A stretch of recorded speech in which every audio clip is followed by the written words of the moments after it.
राजेश बहन जी, जी ये अशोला फतेहपुर बेरी गांव में जो ये बाबा साहब अम्बेडकर भवन है, इसमें आपने जो ये एक बहुत ही सराहनीय काम किया है। जितने भी हमारे महापुरुष हैं उन सब की फ़ोटो स्थापित की है। हमें बुद्ध के बारे में कुछ इनके विषय में परिचय दो। आपको मेरा जय भीम। सबसे पहले मैं आपको बता दूं कि हमारे लिए किसी देवी देवता, किसी भगवान ने नहीं किया। हमारे लिए अगर किसी ने कुछ किया है तो इन महापुरुषों ने किया है। इन महापुरुषों की बदौलत ही आज हम जो है बड़ी बड़ी जो है तरक्की की है। आज हम ऊंचाई के जो रास्ते आज जो शूद्र समाज या बहुजन समाज आज जो तरक्की के रास्ते पे है तो इन्हीं की बदौलत है। मैं यहाँ महापुरुषों की बहुत सारी तस्वीरें आज हमने लगाई हैं, जैसे भगवान बुद्ध की तस्वीर जो हमारे बिल्कुल ऊपर लगी हुई है। जी जी। ये भगवान बुद्ध ने हमें बहुत अच्छा संदेश दिया था, करुणा का, दया का, मानवता का संदेश हमें दिया।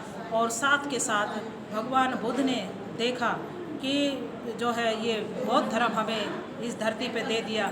एक बौद्ध धर्म ऐसा धर्म है जो पूरी तरह से वैज्ञानिक है और जो है वो भारत से चल कर के और देशों में गया है।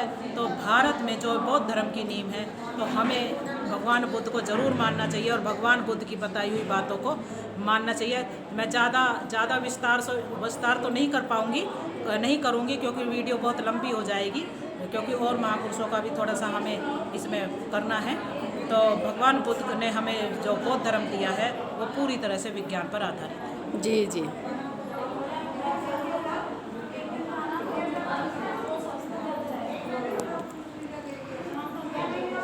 ये हमारे महापुरुष डॉक्टर भीमराव अंबेडकर जी के विषय में आप हमें बताओ।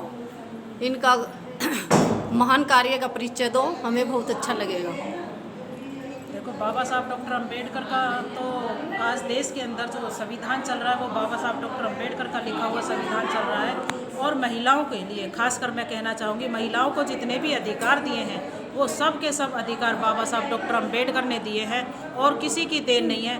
बाबा साहब डॉक्टर अंबेडकर इकलौते ऐसे महापुरुष हुए हैं जिन्होंने महिलाओं की जो है आज़ादी के लिए लड़ाई लड़ी।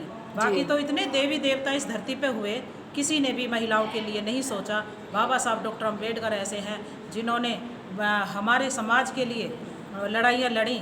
जो आज़ादी की लड़ाई से पहले भी जहाँ भी हमें यहाँ पे खाने के, पीने के, रहने के कोई भी अधिकार हमारे पास नहीं थे, उन सब अधिकारों से हमें ये भारतीय समाज ने वंचित कर रखा था। तो बाबा साहब डॉक्टर अंबेडकर ने वो तमाम अधिकार हमें दे दिए।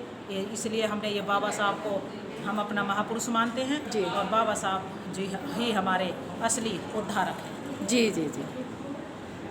तो आइए,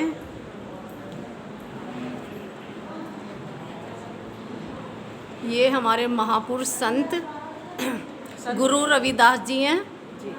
इनके मुताबिक आज तक भारत में कोई ऐसा महान संत नहीं हुआ। हमें इनके बारे में कुछ बताइए।